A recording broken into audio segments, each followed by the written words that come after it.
ما شاء الله والحمد لله ولا قوة إلا بالله العلي العظيم والمقدار السميع العليم من الشيطان اللعين الرجيم. بسم الله الرحمن الرحيم والحمد لله رب العالمين. الصلاة والسلام على أشرف الأنبياء والمرسلين العبد المعجل الرسول المسدد المصطفى الأمجد والمحمود الأحمد حبيب راح العالمين أبي القاسم محمد اللهم صل على محمد وآل محمد وعلى آل الطيبين الطاهرين المعصومين الغر الميامين سيما من وصحبنا وقائدنا وقيت الله العظيم والتشيخ الحسن العسكري وروحي وارواح العالمين له الفداء والدعم الدائم على دائم ومنكر الفضائل من الاول الى قيام يوم الدين. اما بعد فقال ابو عبد الله امام جعفر الصادق عليه الصلاه والسلام: السلام عليك يا ابا عبد الله، السلام عليك يا رسول الله، السلام عليك يا فاروق الله وابن صحابه، صلوات محمد وعلى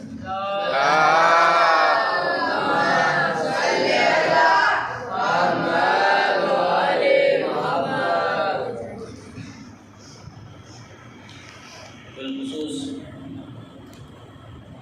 آج ہماری مجلس کا جو عنوان ہے وہ عظمت و زیارت امام مظلوم کربلا علیہ السلام صلوات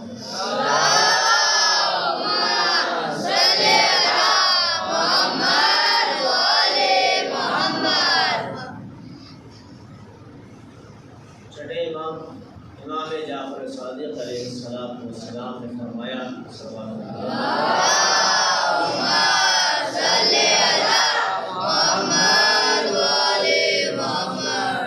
آپ فرماتے السلام علیک یا خار اللہ،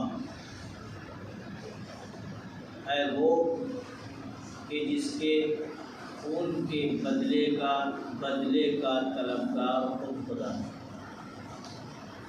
یعنی ابا عبداللہ الحسین کے خون کا بدلہ خود خدا لے۔ امام مظلوم کربلا کی فضیلت، ان کی عظمت، ان کا رتبہ پوشیدہ نہیں ہے، کیونکہ کسی کی تعریف، کسی کی عظمت اگر اپنے کریں تو کمال نہیں، لیکن جس کی عظمت، جس کی تعریف، جس کی عزت، جس کی توقیر غیر کرے تو وہ کمال ہے۔ مثال کے طور پہ میں ہوں، میرے گھر والے اگر میری تعریف کریں، میرے چاہنے والے، میرے دوست احباب میری تعریف کریں تو کوئی کمال کی بات نہیں۔ ہو سکتا ہے چاہت میں، محبت میں میری تعریف کرتے ہو، لیکن اگر یہی کسی انسان کی یا میری تعریف کوئی غیر کرتا ہے تو وہ کمال ہے کہ فلاں صاحب بڑے اچھے کردار کے،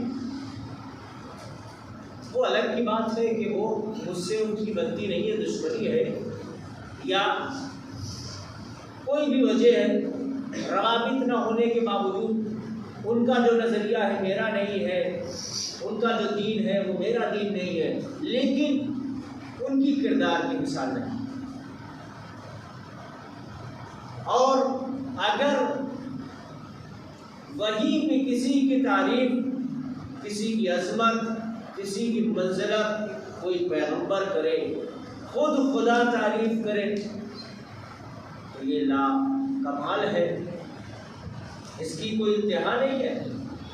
کیونکہ آپ دیکھ لیجئے کہ امام مظلوم کربلا کی تعریف یا امام مظلوم کربلا کی زیارت کی زیادہ سے زیادہ تاکید کہاں نہیں ملتی؟ نماز عید پڑھو، اس کے فوراً بعد زیارت امام حسین کا پڑھنا ثواب۔ نماز عید قربان پڑھو، تاکید ہے زیارت امام حسین ہے. کوئی بھی تاریخ لے لیجیے، اعمال شب قدر پڑھو، زیارت امام حسین کیا ہے.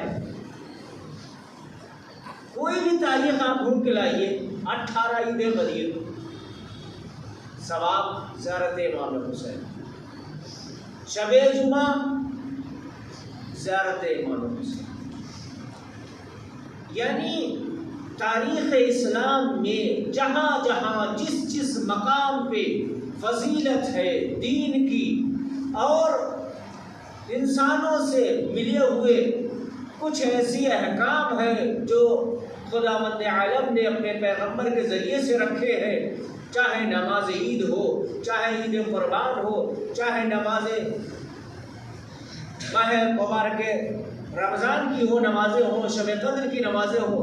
یعنی بڑی بڑی فضیلتیں جہاں پائی جاتی ہے، ان تمام فضیلتوں میں سب سے بڑی فضیلت زیارت امام حسین علیہ السلام. اس کا بات پڑھیں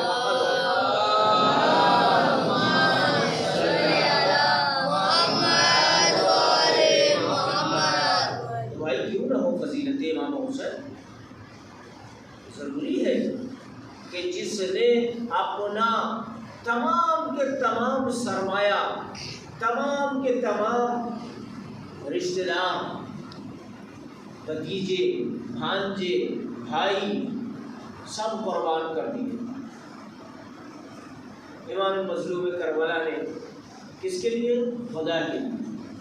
تو پھر حق تو بنتا تھا کہ خداوند عالم حسین کی عظمت کو، حسین کی بزرگی کو بالا کرے. علامہ حلی بہت بڑی شخصیت، انہوں نے جب یہ روایت پڑھی کہ اگر پیغمبر اسلام کی حدیث کے ایک سوال پڑھے محمد والے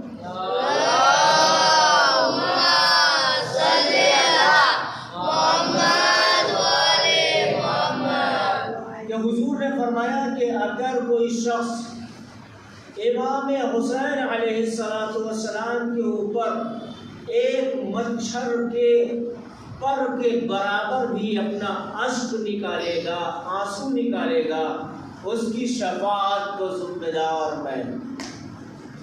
کس نے فرمایا؟ پیغمبر اسلام. جب یہ روایت کو علامہ حلی بہت بڑی شخصیت تھے جو جوانی میں یا یہ کہا جائے بچپن ہی میں مجتہد بن چکے تھے.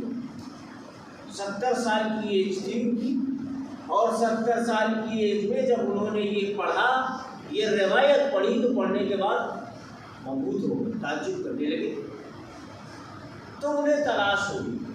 علامہ حلمی نے کم سے کم 16 مقامات پہ معصومین سے روبرو بات کی ہے اور 16 واقعات ان کے پائے جاتے ہیں. علامہ جا رہے تھے، بعض روایت میں ہے کہ نجف سے کوفہ جا رہے تھے، مسجد کوفہ جا رہے تھے، یہ دوسرے مقامات تھے. آپ چل رہے تھے اور آپ نے دیکھا کہ ایک سوار نظر آئے. جب وہ سوار قریب آیا، آنے کے بعد اس نے سلام کیا. علامہ نے جواب دیا. اس کے بعد علامہ فرماتے ہیں کہ میں تو یہ سمجھ رہا تھا کہ اس وقت سب سے بڑا مجتہد میں ہوں، علم کی انتہا پہ ہوں، لیکن میں نے اس شخصیت کو دیکھنے کے بعد یہ اندازہ لگا لیا کہ مجھ سے کم پڑھا لکھا انسان کوئی نہیں. انہوں نے کہا کیا علامہ کہاں کا سفر ہے؟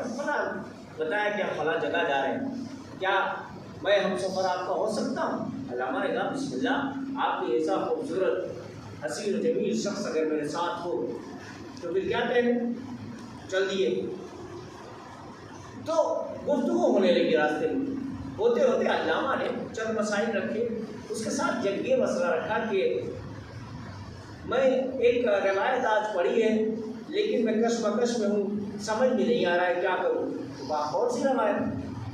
کا میں نے پڑھا ہے کہ حضور نے فرمایا کہ جس شخص نے بھی میرے فرزند حسین پہ ایک مچھر کے پر کے برابر بھی آنسو نکالا یعنی رویا، اس کی شفاعت میں کروں گا۔ تو انہوں نے کہا کہ علامہ ایک واقعہ سناؤں؟ کہا بسم اللہ۔ تو علامہ نے ایک واقعہ سنایا کہ علامہ سنو، ایک بادشاہ تھا، وہ جنگل میں نکلا شکار کرنے کے لیے، ساتھ میں لاؤ لشکر بھی تھا۔ چلتے چلتے اتفاق سے لشکر گم ہو گیا، رات کی تاریکی چھا گئی۔ اس کا پیاس سے برا حال تھا اس بادشاہ کا۔ اس نے دور پہ دیکھا کہ ایک جھونپڑی ہے، اس کے قریب گیا، آواز دی کوئی ہے، تو ایک جوان باہر نکلا۔ بعض روایتوں میں ہے کہ جوان تھا، بعض روایت میں ہے کہ ضعیفہ تھا۔ جب وہ جوان نکلا تو انہوں نے سلام کیا، اسے جواب دیا۔ تو بادشاہ کہتا ہے کہ میں بھوکا ہوں اور پیاسا بھی ہوں، اگر کچھ ہو تو عطا فرمائیں، کا تشریف لائیں۔ بیٹے نے جا کے ماں سے کہا کہ ماں ایک جوان آیا ہے، اور آنے کے بعد وہ یہ کہتا ہے میں بھوکا بھی ہوں پیاسا بھی ہوں۔ تو ماں نے کہا کہ بیٹا ہمارے پاس جنگل میں کھانے کو تو کچھ نہیں، لیکن یہ کہ ایک بکری ہے، اس کا دودھ لا کے پلا دو۔ بعض روایتوں میں بکری ہے، بعض میں علماء نے گائے کا ذکر کیا۔ بہر صورت بکری مان لیتے کہ اس بکری کو اس کا دودھ دیا، لیکن یہ بادشاہ سیراب نہیں ہو پایا۔ اس نے کہا مجھے بھوک اور زیادہ بڑھ رہی۔ تو ضعیفہ نے کہا مہمان خدا کا مہمان ہوتا ہے، ایسا کرو بکری کو ذبح کرو، ذبح کر کے اس کو کھلا دو۔ اس نے بکری کو ذبح کیا اور کرنے کے بعد اس بادشاہ کو کھلا دیا۔ صبح جب نمودار ہوئی تو بادشاہ نے کہا کہ میں نے رات بتایا نہیں تھا، لیکن اس وقت میں بتا رہا ہوں، میں فلاں علاقے کا بادشاہ ہوں، اگر تمہیں کبھی کوئی ضرورت پڑے تو ہمارے در پہ چلے آنا، ہم تمہاری مدد کریں۔ اور یہ جا کے وہاں سے چلا گیا۔ کچھ عرصے کے بعد فاقہ جب ہوا اس کے گھر میں، تو یہ جوان یا یہ ضعیفہ اس کے دربار میں پہنچا، اور پہنچنے کے بعد اس نے کہا، دربان نے کہا کیا بات ہے؟ کہا میں بادشاہ سے ملنا چاہتا ہوں، اور ان سے کہہ دینا کہ جب آپ کھو گئے تھے کسی زمانے میں جس نے آپ کو سیراب کیا تھا وہی آیا ہوا ہے۔ اس نے جا کے کہا، بادشاہ نے کہا اس کو بلاؤ دربار میں۔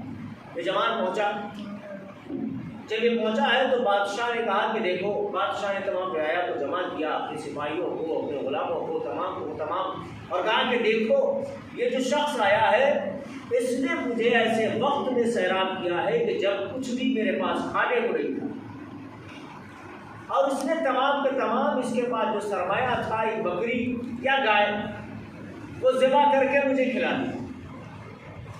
اب کیا اس کو دیا جائے؟ کسی نے کہا کہ حضور 40 درہم دینار دے دے، کسی نے کہا کہ جو آپ کے تاج میں وہ ہیرا لگا ہوا وہ نکال کے دے دیجیے، کسی نے کہا کہ آپ تاج دے دیجیے، کسی نے کچھ کہا، کسی نے کچھ کہا۔ اس وقت اب علامہ کے ساتھ جو شخصیت تھی انہوں نے پوچھا کہ علامہ حق کیا بنتا ہے بادشاہ کا کہ اس ضعیفہ کو یا اس بیٹے کو دیا جائے؟ تو علامہ نے برجستہ کہا کہ حق یہ بنتا ہے بادشاہ کے اپنی حکومت اس کے حوالے کر دیں، کیونکہ اس کے پاس تمام سرمایہ جو تھا، تمام کے تمام سرمایہ ضعیفہ نے اس پہ قربان کر دیا، بکری تھی یا گائے تھی اس کو ذبح کر کے اس کو کھلا دیا۔ اب حق یہ بنتا ہے کہ وہ بادشاہ تمام سرمایہ کو، تمام حکومت کو، دولت کو اس ضعیفہ کے حوالے کر دے۔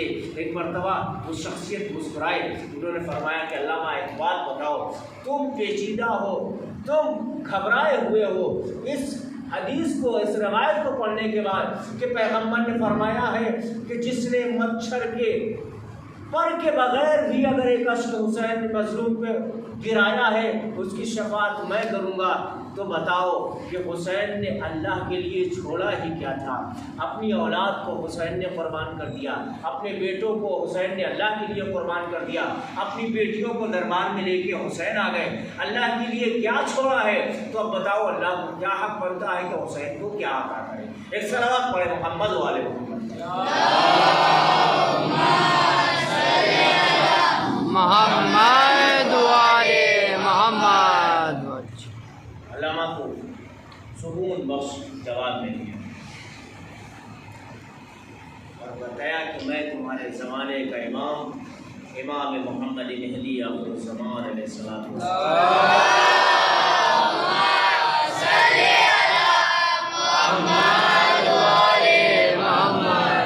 دو فضیلت امام مظلوم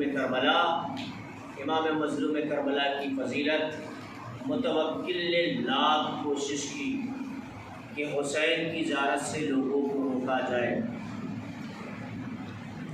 ٹیکس لاگو کر دیا حسین کی زیارت کے لیے، جو آئے وہ اس کو ٹیکس بھرنا پڑے، لوگ باز نہیں رہے،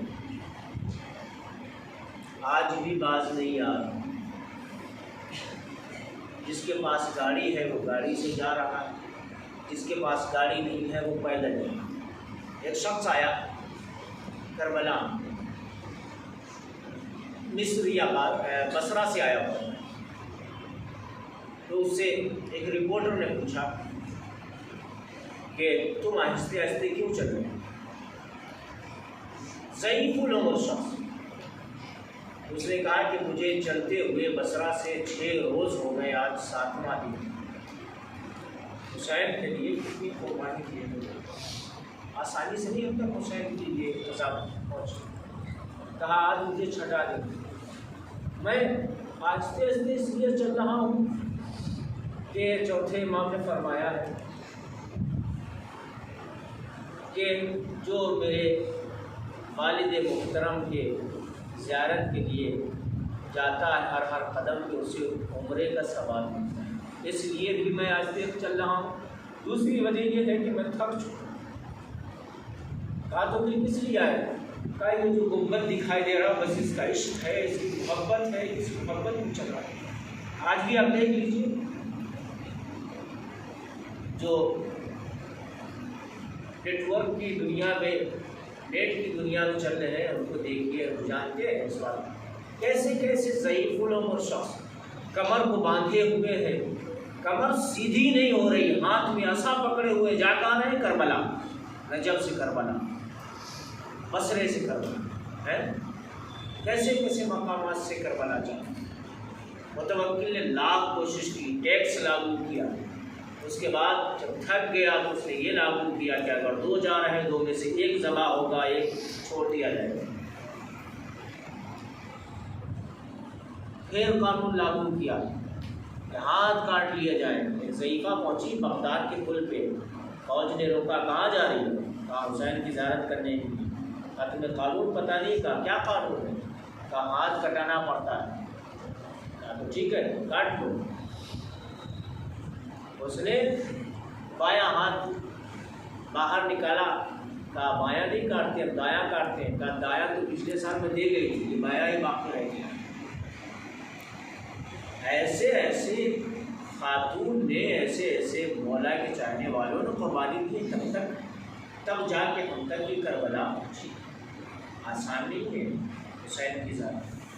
آج نہ جانے کتنے کیسے کس حال میں لوگ جو ہے کربلا کو جا رہے ہیں۔ آج خدا کا شکر ہے کہ لوگ جا رہے ہیں، قربانیاں دے رہے ہیں، دولت کی قربانی، طاقت کی قربانی ہے، استقبال کے لیے حسین کے ظاہروں کے لیے لوگ ہیں۔ کون حسین؟ وہ حسین کے جب لٹا ہوا قافلہ بازار شام میں پہنچا ہے، لاکھوں کا مجمع ہے۔ روایات کہتی ہیں کہ چوتھے امام صرف اسی لیے تو روتے تھے، الشام الشام کرتے، کہ شام کے بازار میں اس قدر مجمع تھا کہ اگر بچے گم ہو جاتے تو ان کا ملنا مشکل ہوتا تھا۔ ایک ضعیفہ مجمع کے درمیان میں آواز دے رہی تھی، حسین بیٹا، حسین بیٹا۔ جیسے ہی زینب نے اس آواز کو سنا، کہا اس ضعیفہ کو بلاؤ، یہ کیوں چلا رہی ہے، حسین حسین کر رہی ہے؟ میں تو اپنے ویر حسین کو رونا چاہتی ہوں، تو لوگ اذیت دیتے، یہ حسین کو کس کو ڈھونڈ رہی ہے؟ عزیز و روایتوں میں ہے کہ وہ ضعیفہ قریب آئی، زینب نے پوچھا ہے بہن تم کس کو بلا رہی؟ کہا میرا ایک چھوٹا سا بیٹا گم ہو گیا ہے جس کا نام حسین ہے۔ کہا جاؤ میں تو تمہارے گھر پہنچ گیا۔ یہ ضعیفہ جلدی سے گھر پہنچی۔ پہنچنے کے بعد اس نے کیا دیکھا کہ بچہ زار و قطار رو رہا ہے، روتا چلا جا رہا ہے، چھوٹا سا بچہ ہے، 8-10 سال کا بچہ ہے یا اس سے بھی زیادہ کم سے۔ کہا بیٹا رو کیوں رہے ہو؟ تو کہا کہ میں ابھی وہاں بازار میں گیا تھا تو میں نے دیکھا کہ ایک 9 کے نیزہ آفیسر ہے۔ جب میں نے لوگوں سے پوچھا کہ یہ کون ہے، اس کا نام کیا ہے، لوگوں نے کہا اس کو نام حسین ہے جس کو قتل کیا گیا، میں اس لیے رو رہا ہوں۔ وہ ضعیفہ رونے لگی، کہنے لگی بیٹا گھبراؤ نہیں، رو نہیں، وہ جو میرا حسین ہے وہ مدینے میں رہتا ہے، اس کی بہنیں ہیں شہزادی زینب ہے، ام کلثوم ہے۔ جیسے کہ بچے نے سنا فوراً اور زیادہ رونا شروع کر دیا۔ کہا بیٹا آپ کیوں چلا رہے ہو، کیوں رو رہے ہو؟ کہا اماں آپ کو پتہ نہیں ہے یہ وہی حسین ہے، وہ جو اونٹ پہ سوار ہے وہی زینب ہے، وہی ام کلثوم ہے۔ اجرکم اللہ۔ عزیز بچوں روایتوں میں ہے کہ وہ بچہ روتے روتے مر گیا، انتقال ہو گیا۔ ایک مرتبہ اس ضعیفہ نے اس بچے کو ہاتھوں میں لیا، لے آنے کے بعد پہنچی ہے بازار میں، پہنچنے کے بعد کہتی ہے کہ تم میں سے زینب کون ہے، بتاؤ زینب کون ہے۔ ایک مرتبہ اس خاتون کو زینب کبریٰ کے پاس لایا گیا، لے آنے کے بعد کہتی ہے خاتون اے بی بی ایک بات بتائیے، میرا بیٹا جو ہے وہ حسین پہ روتے روتے انتقال کر گیا ہے، بی بی آپ دعا فرمائیے کہ میرے بیٹے کی زندگی واپس ہو جائے۔ ایک مرتبہ زینب کبریٰ نے آواز دی اے امام اے امام زمانہ، میری ایک خواہش ہے، میری ایک آرزو ہے، پوری فرمائیے۔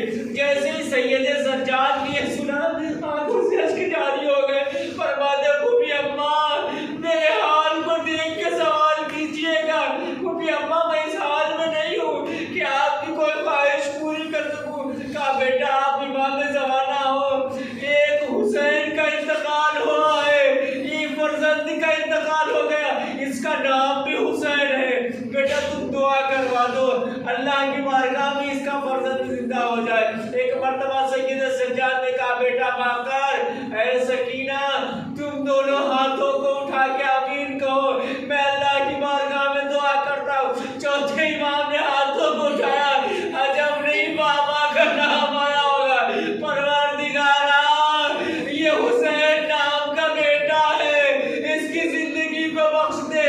سکینہ نے جناب باقر نے آمین کہا، بچہ زندہ ہو گیا، آغوش میں لیے ہوئے ماں رونے لگی۔ عجب نہیں رب آپ کی نظر پڑی ہوگی کہ اس طریقے سے ماں بیٹے کا انتقال ہوا، اپنی آغوش میں ہے، کاش کہ میری آغوش میں ایک مرتبہ سور آ جاتا اور میں اس کو لے کے پیار کر لیتی، زندگی نہ سہی موت نہیں۔ اللہ رحمۃ اللہ علیہ وسلم